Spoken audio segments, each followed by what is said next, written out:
ಎಲ್ಲರಿಗೂ ನಮಸ್ಕಾರ, welcome to DH Kannada vlogs. ಹಿಂಗೆ ಬೆಳಗ್ಗೆ ಎದ್ದು ನಮ್ಮ ಒಂದು ಹಾಯ್ ಹೇಳ್ಕೊಂತ ಹಾಗೆ ಟೈಮ್ ಆಯಿತು ಅಂತ ಹಾಲು ಕರಿಯ ಕೂತ್ಕೊಂಡು ಹಾಲು ಕರಿತಾ ಯಾವಾಗಪ್ಪ ಕಾಲೇಜ್ ಅಂತ ಹಂಗೆ ಯೋಚನೆ ಮಾಡ್ತಾ ಕಳೆದಿದೆ. ಹಿಂಗೆ ಆ ಜಾಗನೆಲ್ಲ ಕ್ಲೀನ್ ಮಾಡಿ ಹಂಗೆ ನಮ್ಮ ಲೂನ ಎತ್ಕೊಂಡು ಹಾಲಾಟಕ್ಕೆ ಹೋದೆ. ಆಲ್ರೆಡಿ ಬಂದು ಹಾಲು ಆಟ್ಬಿಟ್ಟು ಹಂಗೆ ಮನೆಗೆ ಬಂದೆ. ನಾವು ಅಮ್ಮ ಇಲ್ಲಿ ಕರಿವೆ ಸೊಪ್ಪು ಮಾರಕ್ಕೆ ಕಟ್ತಾ ಇದ್ರು. ಸರಿ ಆಯಿತು ಅಂತ ಉಳ್ಕೊಯ್ಕೊಬ್ರಣ ಅಂತ ಉಳ್ಕೊಯ್ಕೊಬ್ರಕ್ಕೆ ಹೋದೆ. ಇಲ್ಲಿ ಒಂದು ಅಜ್ಜ ನಾನು ಹಿಡ್ಕೊಂಡು ಇಲ್ಲ ಬಾ ನುಗ್ಗೆಕಾಯಿ ಎರಡು ಕಿತ್ಕೊಡಿಯಾ ಅಂದ. ಸರಿ ಆಯಿತು ಅಂತ ನುಗ್ಗೆಕಾಯಿ ಕಿತ್ಕೊಡೋಣ ಅಂತ ಹೋದೆ. ಅಲ್ಲೇನಾಯ್ತು ಅಂದರೆ 2 ಕಾಯಿ ಕೀಳೋಷ್ಟರಲ್ಲೇ ಕೋಲ್ ಮುರಿದೋಗ್ಬಿಡೋದ.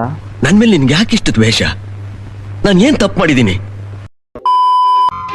ಸರಿ ಆಯಿತು ಕೋಲ್ ರೆಡಿ ಮಾಡಜ್ಜ, ನಾನು ಉಳ್ಕೊಯಕ್ಕೆ ಹೋಗ್ತೀನಿ ಅಂತ ಉಳ್ಕೊಯ್ಯೋಣ ಅಂತ ಹೋದೆ.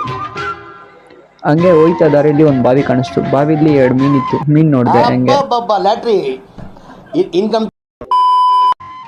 ಹಂಗೆ ಹೋಯ್ತಾ ಇನ್ನೊಂದು ಹಸು ಕಾಣಿಸ್ತು. ಅದಕ್ಕೊಂದು ಹಾಯ್ ಹೇಳ್ಕೊಂತ ಹೋಯ್ತಾ ಇದ್ದೆ. ಹಂಗೆ ಹೋಗ್ಬೇಕಾದ್ರೆ ಇನ್ನೊಂದು ಬಾವಿ ಸಿಕ್ತು. ಬಾವಿಲಿ ನೀರಿತ್ತು, ಮೀನಿಲ್ಲ.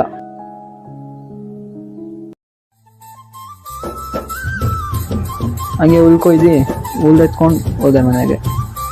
ಇವತ್ತಿನ ಬೆಳಗ್ಗೆ ಮುಗೀತು.